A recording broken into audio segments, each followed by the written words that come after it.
Maleficent is my all-time favourite Disney character. She is my favourite Disney villain. I love her. I love Angelina Jolie. I love the first Maleficent film. Everything was lining up to say that I was going to love the sequel. The big question is, did I love the sequel? And the short answer, yes I did. If you haven't seen the first Maleficent, this probably will spoil the outcome of the first film for you, so please don't proceed unless you've seen the first film. And if you haven't seen the first film, please go and watch it. So Aurora, now under Maleficent's care, is going to get married, and there's going to be a union of the two kingdoms. And Maleficent must go and meet the other family, and she doesn't want to.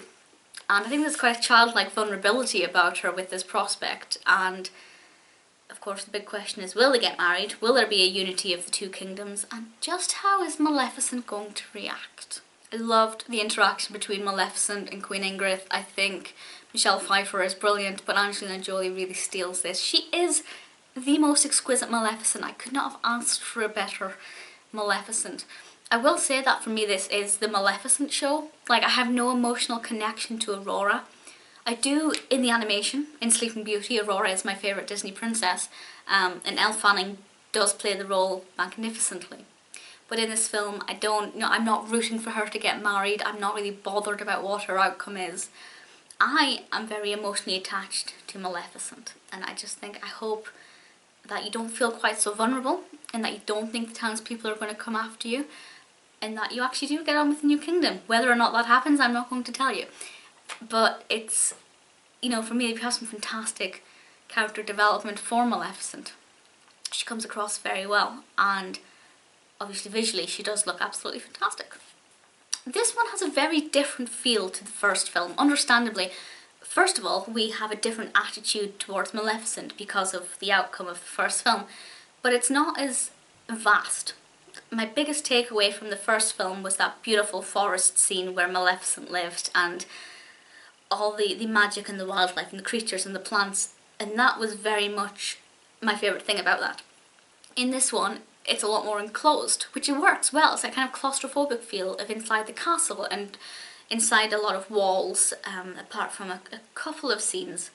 So it does have a very different feel, and it's kind of like now the walls are closing in on Maleficent, and she's finally found happiness, or her equivalent of, with Aurora, and there's this threat to take her away from her, and it's upsetting. It really is.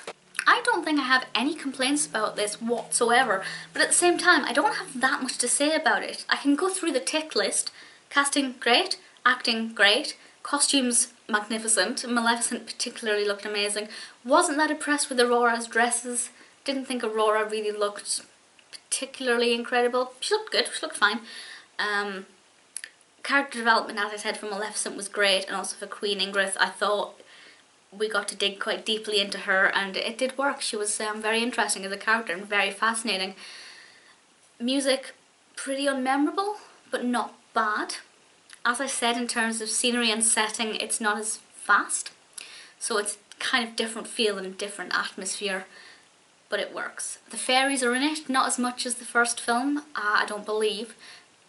Not as funny, there's not as much comic relief in this one. I feel like there were little tweaks of comic relief in the first film, but I also feel like the first film was darker. This one's more emotional. The first film is threatening. Maleficent is threatening. This second film is emotional. And you have to have that emotional connection with Maleficent for this to work. If you hate Maleficent and, you know, want her downfall and think that she's, and you still believe that she's the villain, I don't. If you think she is the villain still, you may struggle to kind of get on board with the development of this second film, because you do need to feel for her, I think. You don't necessarily need to favour her. You may prefer Aurora, but I do think you need to feel sorry for Maleficent for it to work, and I think it's very easy to feel sorry for Maleficent. Would I recommend the film? Categorically yes, absolutely. Loved it, very happy with how it turned out, and the ending, I won't spoil it, but I was happy with the ending.